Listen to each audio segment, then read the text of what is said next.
Welcome to the Always On podcast. I'm your host, Duncan MacPherson. And on this podcast, our goal is to provide our audience, which are very high caliber fee-for-service professionals, with proven strategies and an enlightened philosophy on how to keep working on their business and on themselves, personally and professionally. And to that end, we've got a legend on this conversation, Bill Cates. Arguably one of the most respected referral coaches in the sector, author of several books, one of which is called The Language of Referrals. And we got into what I think is bordering on a masterclass around how to be referable and how to position the concept of introductions in a very professional way, fueled by stewardship, not salesmanship. So I hope you like that. And if you do, make sure you spread the word. And if you have any ideas for guests that we should have on down the road, just let us know. Thanks for listening. Well, I cannot believe it's taken this long for Bill Cates and I to get on to a podcast and have a conversation about referrals. Bill, great to see you. How are you doing? Great to be seen. Thank you for having me. You're right. It's been way too long. So let's have at it, huh? Look at that backdrop. I've never seen the word referral more prominently displaced ever. So yeah, you're an unrivaled authority and so well respected in the industry, bordering on legendary. Everybody I talk to has so much respect for you. You're one of the rare people that's been in the business in our space for as long, or maybe even longer than I have. I was joking with my wife the other day. I said, I'm the proverbial 30-year overnight success story. Yeah. And she said, well, you don't want to rush into things, right? That's good. Yeah, no point in rushing in, right? Yeah. I mean, my motto is simple. I'm always right eventually. Just not in a hurry. She's got her nickname for me is she calls me the smartest kid in summer school. So I don't know what your nickname is. What do you have one? Junior. Junior. Okay, I like that. My wife calls me Junior because I'm misbehaving most of the time. That's good. You got to have fun. There's no doubt. So, you're a serial author. How many books have you written? I've written 7. I have 5 in print at the moment. And I've got another one I'm writing. Why did you feel the world needed another book on referrals? Well, number one, things have changed over the years. Not a huge amount, but certainly they've changed. COVID certainly changed things a little bit. And I just want to keep on the cutting edge of what works, best practices. And I found that the biggest reason why people don't get as many referrals and introductions as they would like is just a lack of confidence. They're just not quite sure what to do and what to say. Hence the book, The Language of Referrals, which I know we'll talk about a little bit today. So it's about confidence. And, there's a world need another book on sales or leadership or customer service. Well, no. And I think my take on it is one that people like. And it had been a while since I'd written straight on referrals, and it was time. Well, yeah, you're absolutely right in terms of the evolution, both in terms of, these forces of caveat emptor, caveat venditor.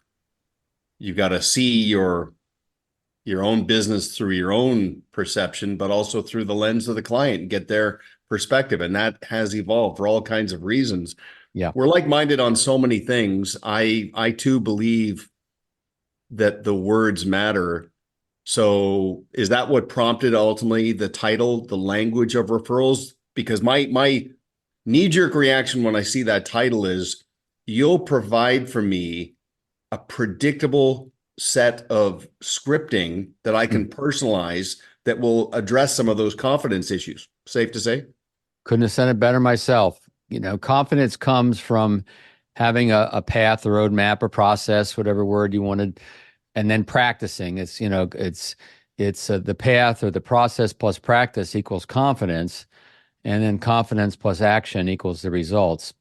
And it really does boil down to confidence. And what I found, and you've seen this too, especially around the asking for introductions, and I know we differ a little on that perhaps, and we can get into it, but that's usually where people get stuck, right? They when they come to me for coaching, they'll say, can I do this without looking like the creepy referral guy or cheesy referral guy? And it's those old methodologies that have been taught for so long that are advisor centric and really just don't fit anymore. And people don't want to do that. They know there's something wrong with them, and they know they're amiss, but they just haven't found the right way. So when I give them some language, and you said it right, that they will then personalize for themselves. I'm not expecting anyone to necessarily memorize what I provide. I mean, if it fits, fine. It's to personalize it. But the point is, when they find the language that works, then all of a sudden that strategy that wasn't accessible to them now is accessible.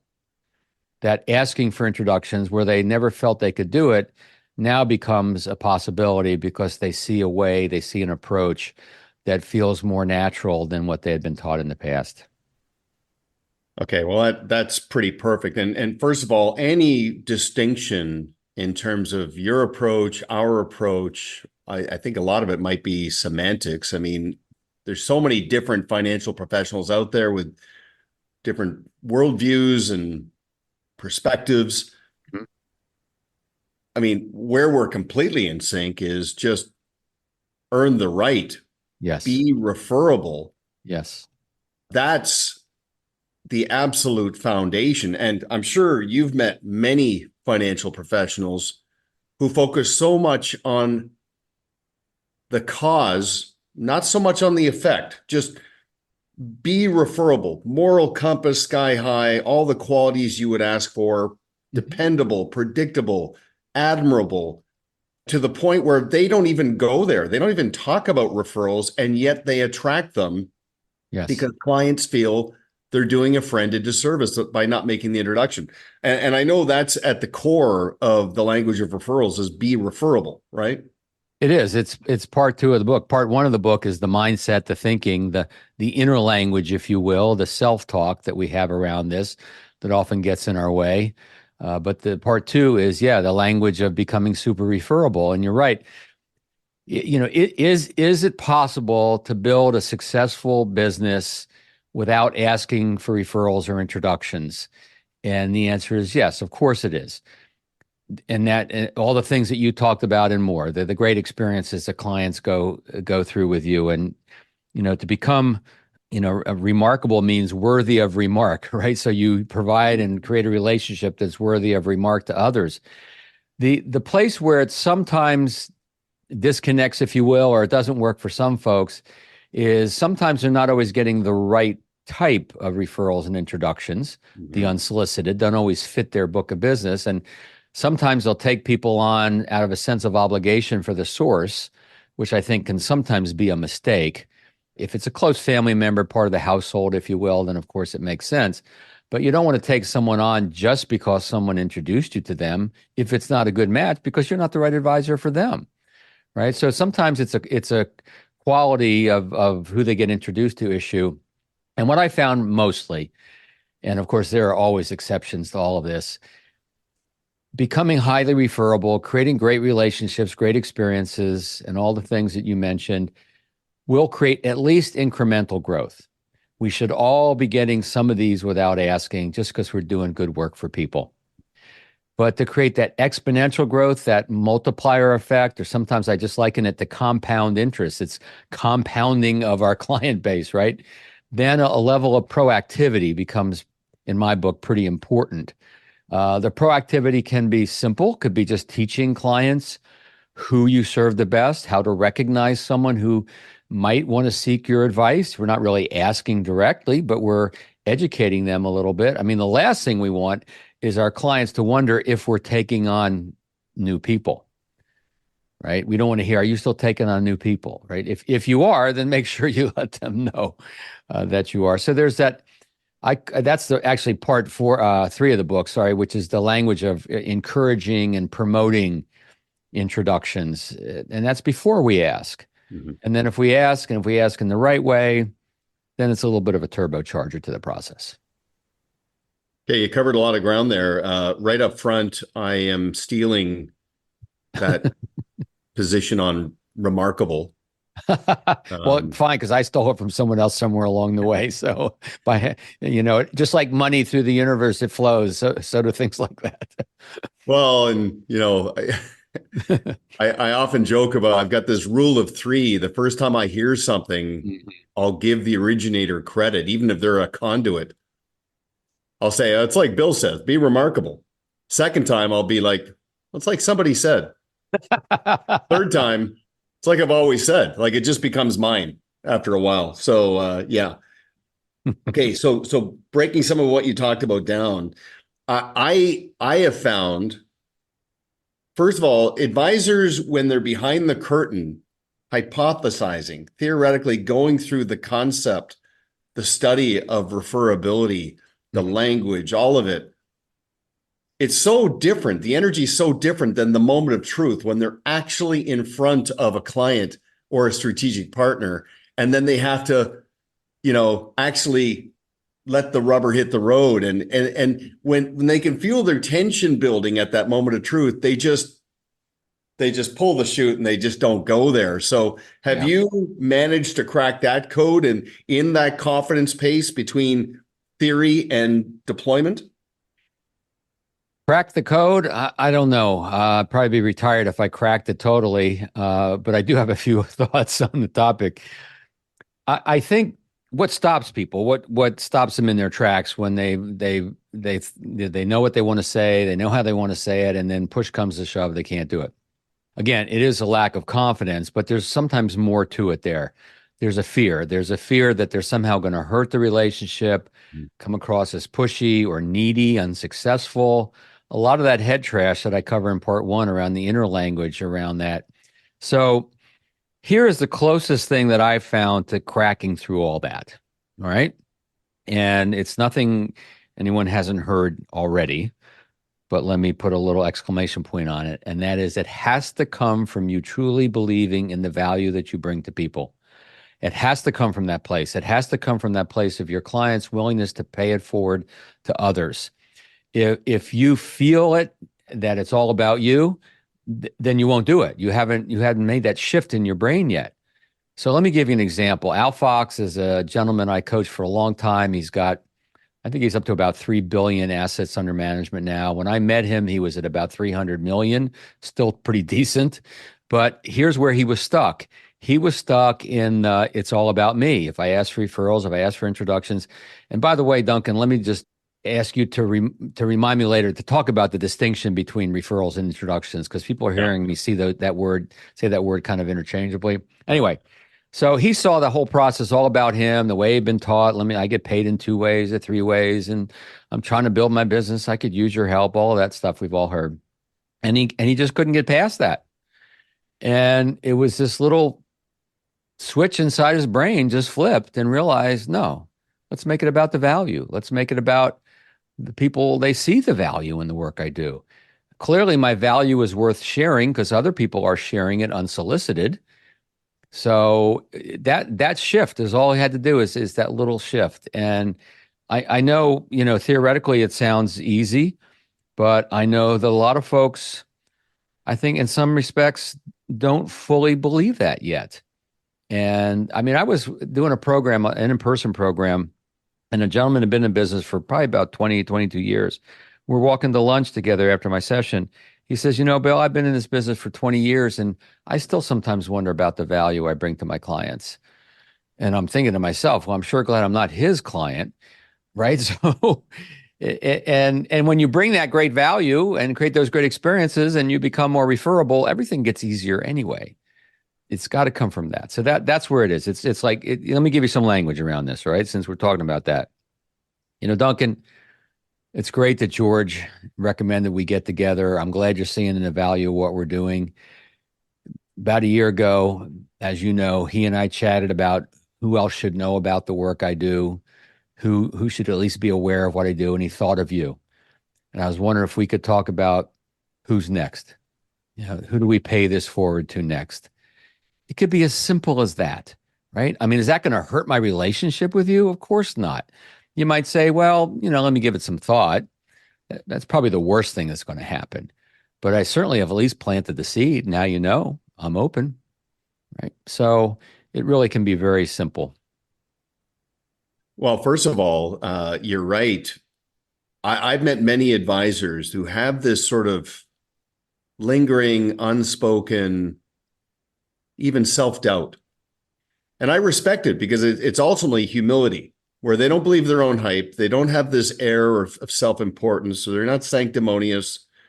It just keeps them honorable, but it can either serve you or hurt you. And it's nice to get to that point. And I think, you mentioned in the beginning that, if you crack the code, you'd be retired. I'm sure you could be retired now, but you probably love what you do. It's a calling. And I say to advisors all the time, position the concept of an introduction based on your sense of purpose.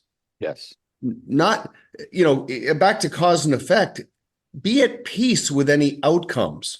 Just immerse yourself in the activity and make sure that clients feel that the reason why you'll make yourself available to speak to a friend or a family member or a business associate is because you love what you do. Now, I want to connect that to something you also said.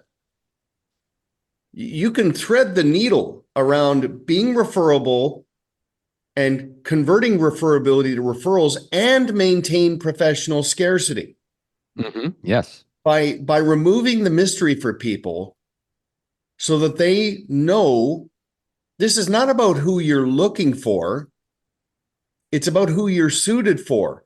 Look, if you want me to speak to a friend, I'll speak to your friend. They don't need to become a client. If they want to become a client, that's a separate conversation. Right. We're led by them, but it's got to be a good fit. Like we decided a long time ago not to try to be all things to all people, be all things to some people. My perspective there, and I'm sure you agree, is that there's a multitude of wins because the client listening to that is validated. I'm with the right advisor. I feel like I belong to something. And the more somebody feels like they belong to it, the more compelled they feel to share it with the right people. You demystify and get them sifting before they're even talking to people. Absolutely. First of all, the way I perceive it, and it's really the same thing, just different words, is if someone isn't right for, well, first of all, you said not who you're looking for, but who you serve the best or who you're geared to serve, right? Who you're suited for. Who you're suited for is what you said. And that's right. And that's a client-centered perspective as opposed to you perspective. Now, if someone isn't right for your business, if someone doesn't have the wherewithal, the attitude, whatever the criteria is for you, if they don't have that and they're not right for your business and your processes and the work you love to do, then you're not the right advisor for them. And they should be working with the right advisor for them. So we've got to stop thinking that we have to take on everybody or taking on folks who don't fit our business just because they were referred. So in the book, I provide a lot of different ways to promote introductions.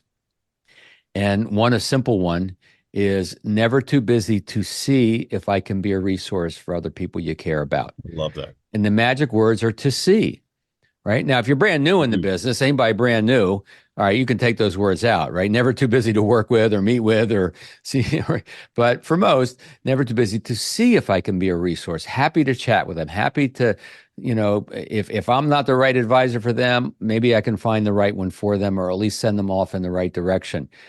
It's all about that. And it creates that scarcity. You're right. It's got to be a good match and you're still open and you're still willing to help. It's almost, you could think of it as a service you provide to your clients. Now, I know some advisors struggle with that.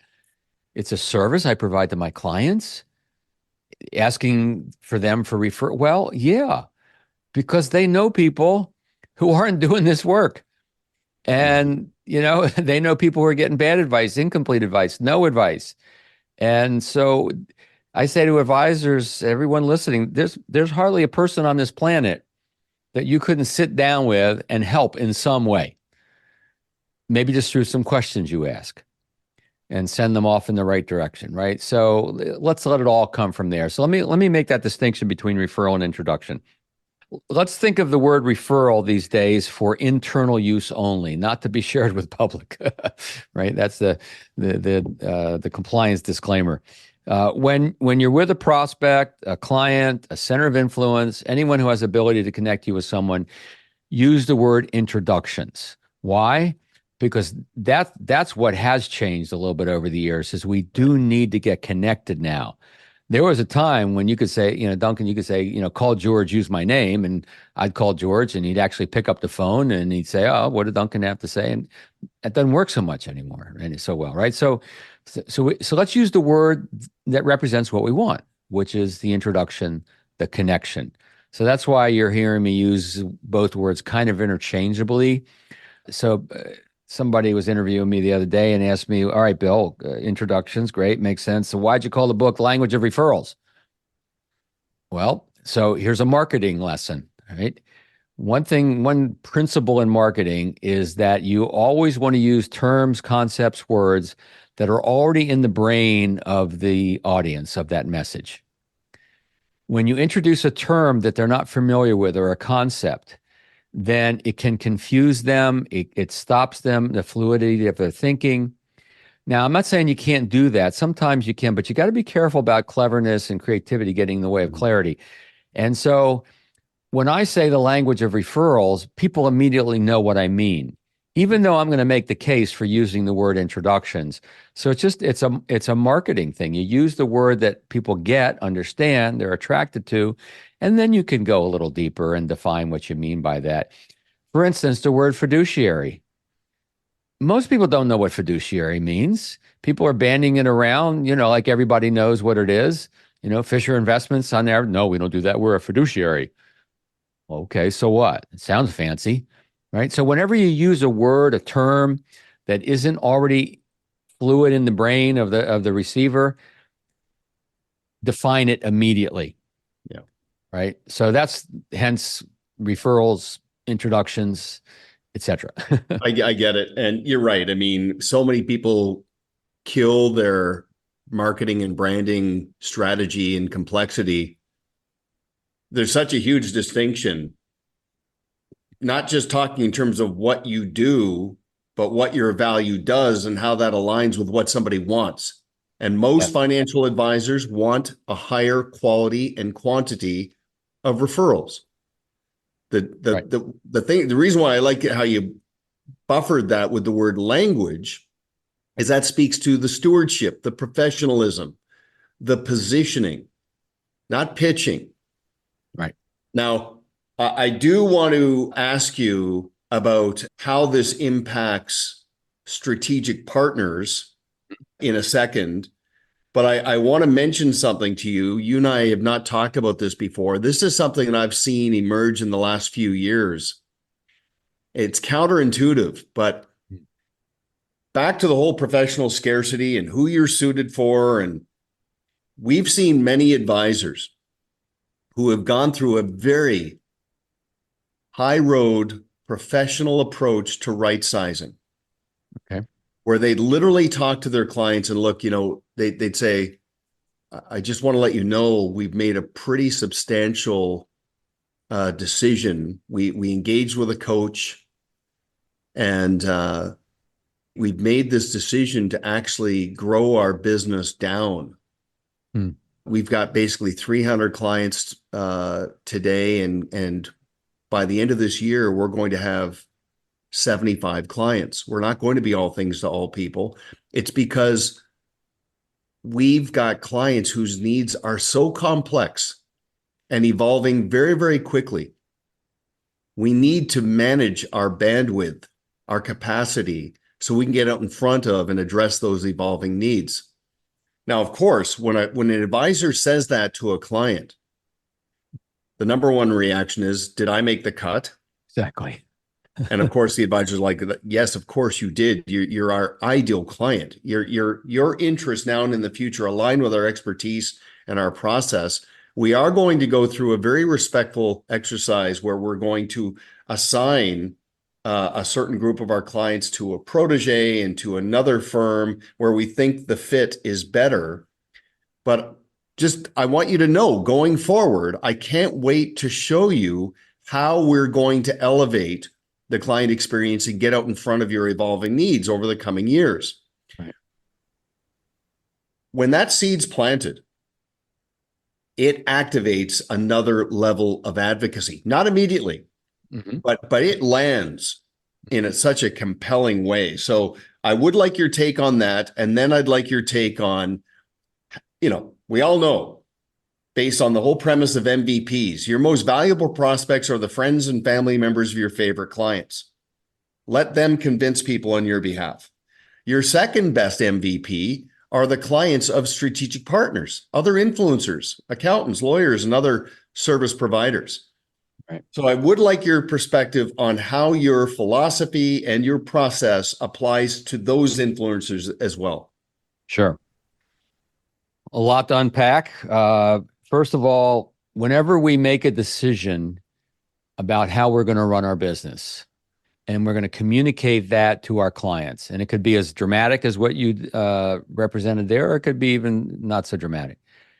We always have to make sure that we let the clients know the benefit to them, right? We've made this decision. Here's what it's going to look like moving forward, and here's the benefit to you. Always important to draw to that benefit because they don't always necessarily get it, right? Mm-hmm. Also, another perspective around this is, and I mentioned this before, is what's best for the client, right? We're always doing what's best for the client, and what's best for some of the clients are actually to be working with someone else who has different processes that are best suited for them.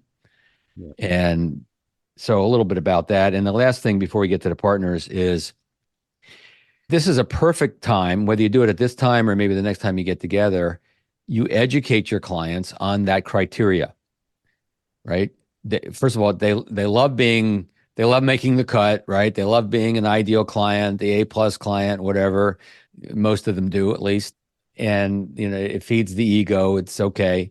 And at some point, you want to let them know some of the criteria, and it could be demographic, it could be psychographic, probably a combination. And what that does is then allows them to see the world through those glasses to see if someone is a good match for what you do. One other thing on that, by the way, the education of clients. My guess is everyone listening to this right now, if you took stock in the clients that you have in your business, most of them who decided to work with you had something going on in their life. They had a life event, money in motion, right? That put you on their radar where you wouldn't have been on their radar before. And so it's always great to teach your clients just the standard life event, money in motion, make it fit your criteria. I get that. Selling a piece of property, selling a business, inheritance, whatever fits. But let them know that so that they can see the world, at least subconsciously, through that lens. And then they can identify someone selling a business. Oh, yeah. Duncan talked about that, right? Now, partners, CPAs, attorneys, other trusted advisors. The principles, Duncan, are the same in that you have to become referable. Or as someone said in a session recently, when I made the distinction between referrals and introductions, don't you mean introducible? Well, yeah, I suppose so. But so here's the deal. I was just coaching a guy earlier today on this. Clients have experienced your value firsthand. They've seen it. They felt it. They know what it's like. Centers of influence, these trusted partners, haven't necessarily experienced it. So they have to be educated on the process that you put them through. And that's why it takes time to become referable in the eyes of those folks. So they tend to be risk adverse anyway. And this is not something that usually happens overnight. Now, one of the things that bridges the gap a little bit here is the best way to meet these partners, these accountants, attorneys, et cetera, is through your clients. So at least someone has experienced the value firsthand.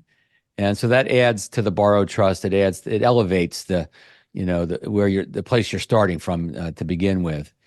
So the advisors that I found that do the best around with centers of influence, two main things. First of all, they will take the time, they will be patient, they will sit with those folks and learn about their practice and who fits their business and how can I serve you in some form or another. And it's not necessarily reciprocal referrals. That isn't always part of the equation. And then make sure they understand my process here from soup to nuts. This is what we do. And here's, when we first meet people, and here's our onboarding process, and here's how we stay in touch, and here's how we adjust over time, yada, yada. And that takes a little time to make that happen. So that's important. And then the other part of that is to educate these partners, centers of influence, on what makes you a little different and who you serve the best. This concept of differentiation, what makes you different? Everyone's pontificating. You got to know what makes you different. You got to know what makes you different. Well, I have a little different take on that. There are cases where that really does make a difference. For centers of influence, they really do want to know what makes you different because they may be sorting through who they know and they should send to you versus someone else. If you're at that level where you have prospects coming to you and they're interviewing more than one firm, then yes, you do need to have that differentiator to help you distinguish what makes you a little different than some others out there. And by the way, if everyone else can say it, it's not a differentiator. And then where was I? Oh, yeah. Now, beyond that, what most people care about is, are you right for me? That's what they care about more. Not what makes you different, but are you right for me? Now, the differentiator might make you right for me. It might not. But I just wanted to get into that. That differentiator does become important with these centers of influence. And generally speaking, I'm a huge believer in this, and you and I haven't talked about this. The narrower, the better. The narrower our niche, to use a Canadian term, or niche, to use a U.S. term, the better. Everything gets easier. Referrals and introductions get easier. It's easier to demonstrate your value. Everything gets easier when you're narrow in your approach. Totally agree. Okay, first of all, and we cover a lot of ground. This has the potential of becoming a referral masterclass, and I think you and I are talking on your podcast coming up soon too, right? Yes, we're working on that. So let's make sure that we build on this and not have the same conversation, because this could be very, very accretive in my view. But first of all, we're very, very much in sync. I say to my clients all the time, you can be at peace knowing every consultation we'll have, you could have a client listening in and not be embarrassed, because all roads lead to how you elevate their experience in terms of interacting with you. It's fully transparent, fully collaborative, and all roads lead to bettering the outcome for the client. Now, it's interesting. We talk about evolving. Bill, I've actually, in the spirit of not using jargon, I've had advisors who use the term COI, not just behind the curtain for internal use only, but also when they're talking to clients and strategic partners. They'll actually refer to this sort of inner circle of partners as COIs. And I'm like, what does that mean? Circle or center of influence. That means the relationship exists to drive referrals. It's not what you say, it's what they hear. That's not a benefit to the client. We've actually asked advisors to rebrand. And some people say, look, this is semantics. Give me a break. Hey, you live by the rules you set. But we've asked advisors to rebrand from COI to a value-added support team, which is an acronym, VAST. You see, we've established a vast network of service providers we engage into the process. You see, a lot of advisors talk in terms, they'll say to a client, we'll refer you out. No. You don't refer anybody out. You engage others in. You're the hub. You're the keystone of the relationship. You'll engage others into your process. That distinction, in my view, is pretty key. The other thing I want to say, and I think this aligns with you as well, our framework Okay, so back to professional contrast and demystifying. Our framework is tell the world why, tell the world who, tell the world how. Tell them why you'll speak to a friend or a family member or a business associate. Tell an accountant why you'll speak to one of their clients. Remove that mystery, and it's rooted in your purpose to be a sounding board to help them look to the future with anticipation instead of apprehension. Tell them who. If somebody you introduce to us wants to become a client, it's got to be a good fit. And I love what you said there about the whole narrow casting. Don't worry about what you're not going to get. There's way less friction in the niche or the niche. What does a lot of people say? There's riches and niches, right? So tell them why, tell them who, remove that mystery, and then tell them how. This is the process our clients use to make introductions. Okay, so that perfectly syncs up. And the last thing I just want to say that you prompted when you were elaborating there is, I love the notion around facts tell, stories sell. I know several financial advisors that just will tell stories, actual legitimate stories that happen. So instead of asking for a referral, they'll just simply share an experience and say, if let's say the advisor's talking to a client, how are you doing? We haven't talked for a while. How's it going? And the advisor goes, life is great. I just got to tell you, like, we're on cloud nine right now because a couple of days ago, a really great long-term client introduced us to a family member who was going through something that was just not very pleasant. And first of all, it was an honor, but also it just reminded me, this is why I became a financial advisor. And then they got a little granular on the story, Right. became widowed. It was very sudden, a lightning strike, totally unprepared and totally overwhelmed. And I could just see their apprehension melt away as we started to lay out a bit of a plan. And, it just reminds me, this is why I love what I do.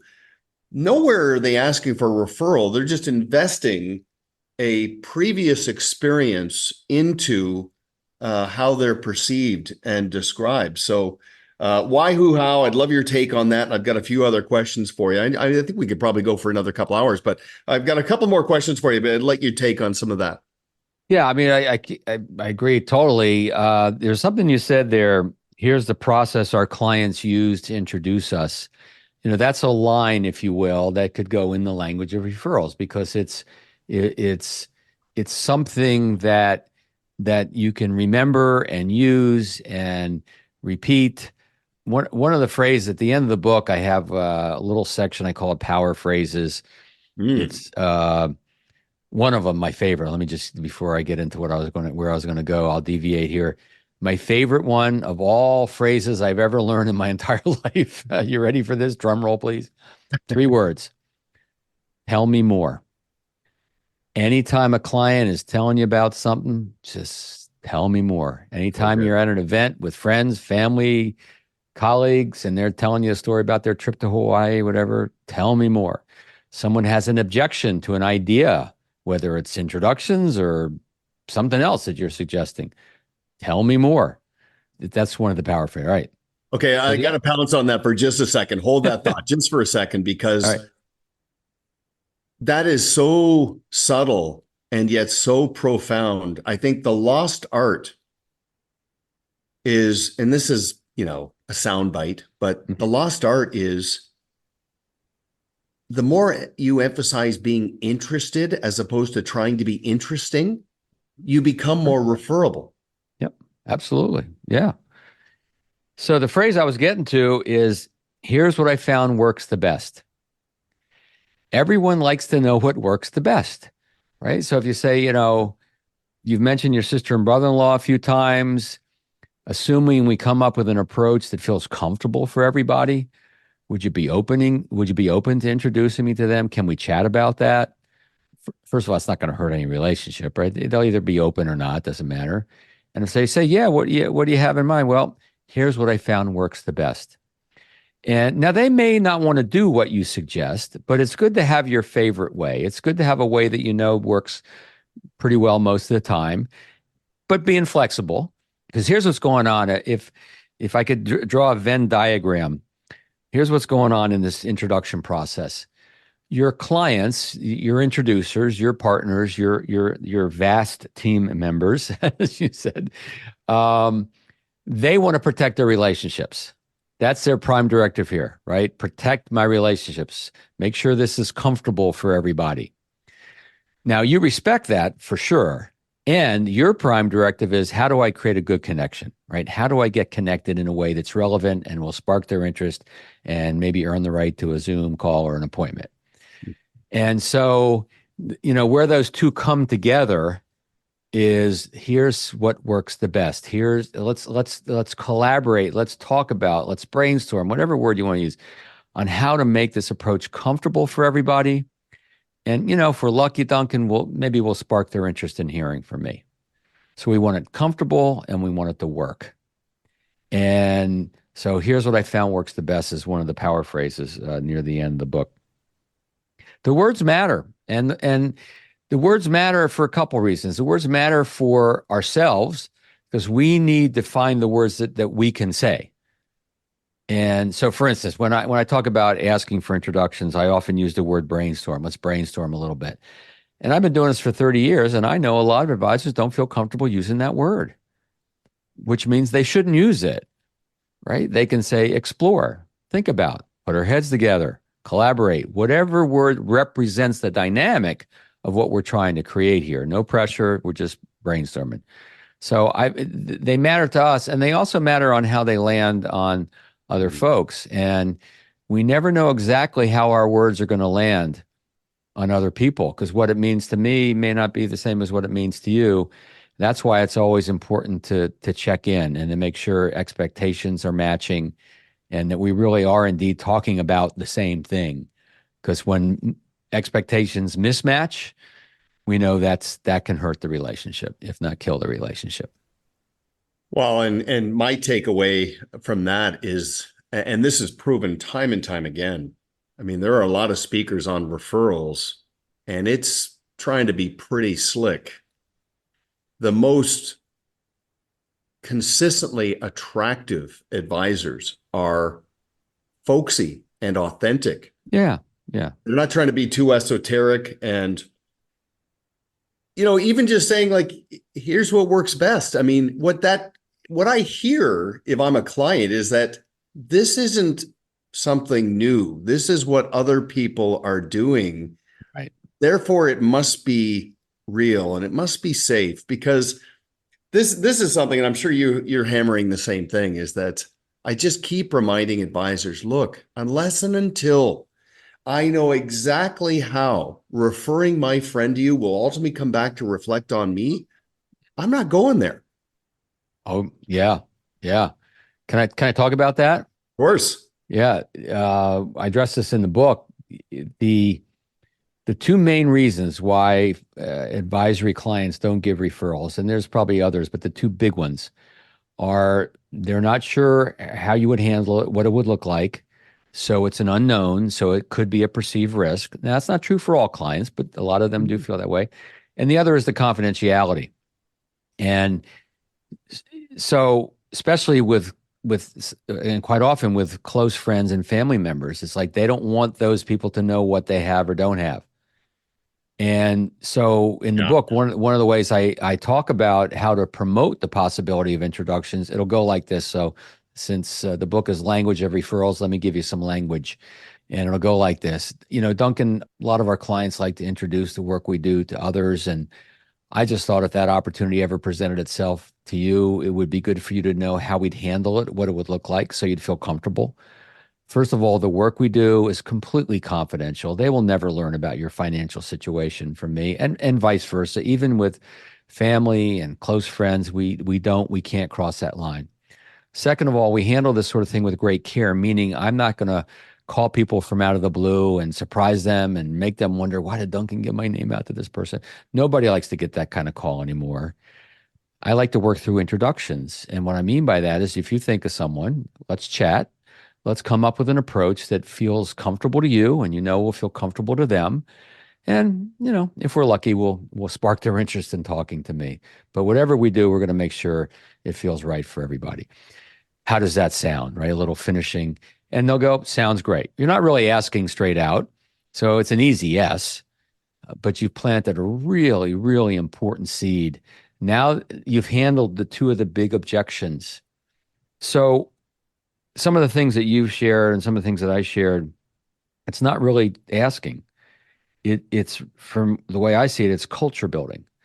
We're building a culture of meeting people through other people. I once heard a guy say, and now I say it, back to your thing of, used to quote him and now I quote myself, the way of the world is meeting people through other people. And the referral, the introduction is the warm way we get into their lives. And that's the way of the world. That's the way of our world. Clients should know that. And if they met you that way, they get it. So anyway. Well, first of all, I love that. And, backing up, every single business professional, executive, you get to a point where you're playing at a reasonably high level. We've all experienced the feeling of no good deed goes unpunished. Look, it's easy for me to refer my friend to a financial advisor, but it's just easier not to. It's just easier not to get involved. If you haven't demystified how this is going to reflect on me, what my friend's going to go through, if there's any uncertainty, it's back to your point about unspoken objections. I might not tell you why I'm not referring someone to you, but it exists. It's a block. And unless until that block has been addressed, and that's just in really good quality communication. It's funny, you reminded me, I was talking to an advisor about the who. So you think about the why, the who, and the how. Mm-hmm. I said to him, who's your ideal client? And he said to me, well, I'm looking for high net worth clients. And I said, let me stop you right there. Nobody cares who you're looking for. Who are you suited for? Where's the fit? His knee-jerk reaction to that was, well, $5 million. Oh, and I said, so it's a minimum. Here's the problem with that. I have no idea how much money my friends have. So you can't talk to me about who your ideal client is using that term. And it's funny, many advisors will say to me, they've had prospective clients ask them, what's your minimum? The best response to that is to say, it's a really good question. I need you to know up front, that's not how we think around here. There are some advisors who are frankly brokers. They're trying to make a deal, make a sale that have minimums. That's not us. For us, we think in terms of who we're best suited for, who's the best fit. And for us, it's primarily socioeconomic and demographic. These are successful first-generation business owners in the prime of their lives. They're maybe 5 to 10 years out from an exit, and they've got family dynamics. They've got all sorts of complex needs. That's who we're best suited for. We don't think in terms of the minimums. Now, clearly, a lot of our clients are either approaching or have achieved financial independence. But yeah, we know, we stay in our lane. We know who we're best suited for. This language is just so compelling to somebody because it removes the mystery, but it's also, I think, attractive. Not chasing, to your point, not being needy, just basically bringing it up, triggering a moment of recognition and appreciation, and waiting for that to coincide with a stage of readiness. And we've both been around the block. I'm sure a lot of your biggest breakthroughs with advisors came during periods of volatility. Advisors are at their highest level of referability when there's turbulence and noise and uncertainty, because that's where friends start to have doubts and are open to hearing a trusted confidant talk about somebody that they're satisfied with. Take on that? Oh, yeah, without question.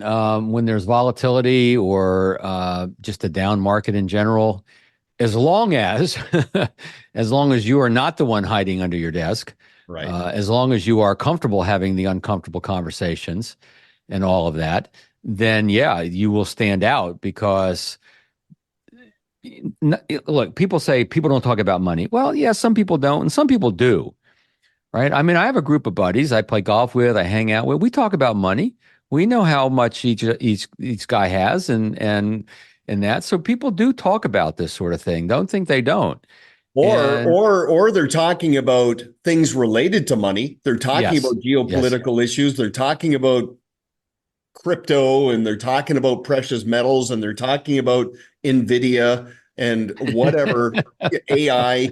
They're talking about things that can prompt a conversation yes, yes, about a financial professional. It might not be exactly. how much I've got, but it's what's keeping me up at night or what I'm thinking about Right. around my unmet needs. Yeah. So this is stage of readiness stuff.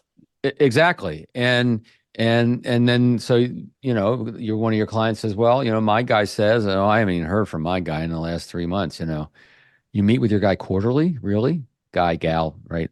I mean, so not, together. I'm with you. Um, and yeah, so again, if you are you remarkable? Are you worthy of remark? Let me hit one thing because I know we're running thin on time. We talked about why you do this and your vision and all that. If anyone struggles with this, let me give you a why. And borrow mine until you find your own. And I frame it in terms of financial leadership. You help people make educated financial decisions that are in their best interest that they wouldn't make without you. That's your job. It takes courage to do that, right? It takes courage to question people's assumptions and to say, I'm sorry, I know, Ken Fisher says, annuities aren't good, but there is a place for annuities or whatever, right? It takes courage to take that leadership role. But isn't that what everybody does that's good at this? Yeah. Educated financial decisions that are in their best interest that they wouldn't make without you. It's what stops people from doing the good work that you bring to them is inertia. Let's Mm-hmm. understand what stops our clients or prospective clients from working with us or following our ideas or whatever. It's inertia. They're stuck. They're stuck in a pattern of a belief and or behavior. And so the law of inertia, body in motion tends to stay in motion, body at rest tends to remain at rest unless acted upon by an outside force. Using the word force carefully, we have to become that outside force. We are that person to get to know them and to question some assumptions so they'll start to look in a fresh way, and that will get them off out of their inertia. That'll get them moving and thinking in a different direction that they haven't thought before. Takes courage to do that. And so and that's what makes this business so great, right? Because it's not easy. If it was easy, everybody doing it. It's So such a huge responsibility. It's a it tremendous is. compliment to have second or third generation, fourth generation clients. By the way, I love when advisors start telling the world we only accept new clients who are introduced to us. Like that Mm-hmm. language Mm-hmm. is so key. But back to your point about the calling, everybody in the industry knows Jim Bowen. He's a legend at First Trust, and he calls the financial professional the guardians of wealth. He's the biggest advocate for the financial professional. And I think the reason why I love this is that the more you emphasize your sense of purpose and the calling, you don't have to do this. You get to do this. You become more referable. And I also say, back to your point, all those people that are being ghosted, they're predisposed. The people that are being ghosted by a financial professional because it's a little bit uncertain out there, Mm-hmm. those relationships are at risk. If you'll just empower your clients to basically look for that and feel compelled to make an introduction, as a good friend of mine says, the fish jump in the boat. Bill, listen, you're at the top of your game. I'm telling you, you found another gear here of relevance and impact. Couple of questions for you before we sign off. Number one, I think when we talked last, you mentioned that you've got some resources that you'll make available just as little nudges on referrals. And so how can people get a hold of some of that? How can people find you? And how can people get the language of referrals?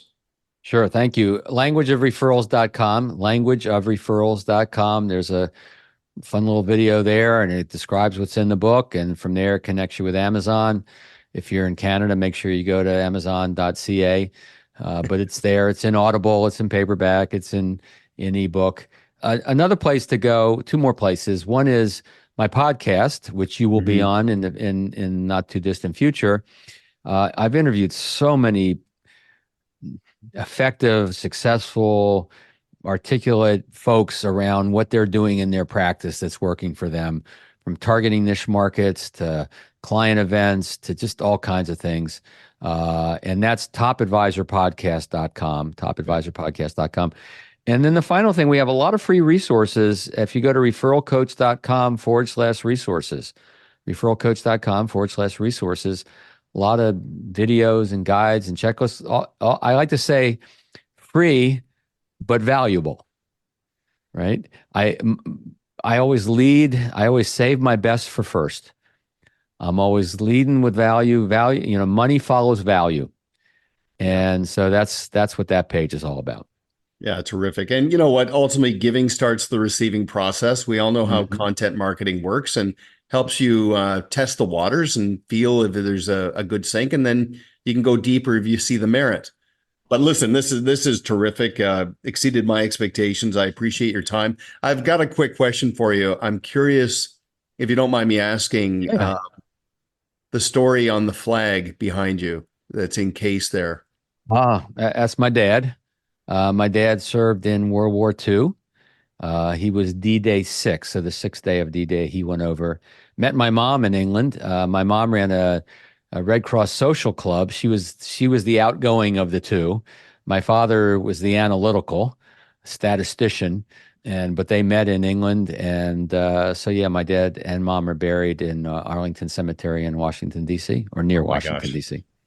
And that is a pretty special place. Okay, I'm glad you shared that with me. I feel the energy there, and everybody's got to spend some time at Arlington. And the last time I was there, not too long ago, I felt the energy of just staying at JFK's site, an RFK site right beside it. That is a very special place. So thank you for that. Okay, that's a wrap. Thank you very much for your time, and we'll look forward to seeing you on your podcast. Again, remind me the name. It's Top Advisor Podcast? Topadvisorpodcast.com. Yep. That Yeti mug you're drinking from, is that on your swag store, or? No, this is a gift to people who are guests on my Top Advisor podcast. Hey, let's get on that. Like you need another mug. That's a good one, though. I like it. Thank you. Thank you very much. You bet. Thank you for listening to Always On with Duncan MacPherson, where our objective is to enable professionals to always be working on their business and on themselves. Want to learn more about Duncan and his team? Visit ParetoSystems.com. Don't forget to click the follow button below to be notified when new episodes become available. The information covered and posted represents the views and opinions of the hosts and/or guests and does not necessarily represent the views or opinions of Pareto Systems. The content has been made available for informational and educational purposes only. This podcast is powered by Proudmouth, the Influence Accelerators. If you're like me and want to spend more time educating people and less time selling, Proudmouth helps turn Main Street experts like you into trusted mainstream authorities. They will help amplify your influence over a growing audience of magnetically attracted fans. Visit proudmouth.com to learn more.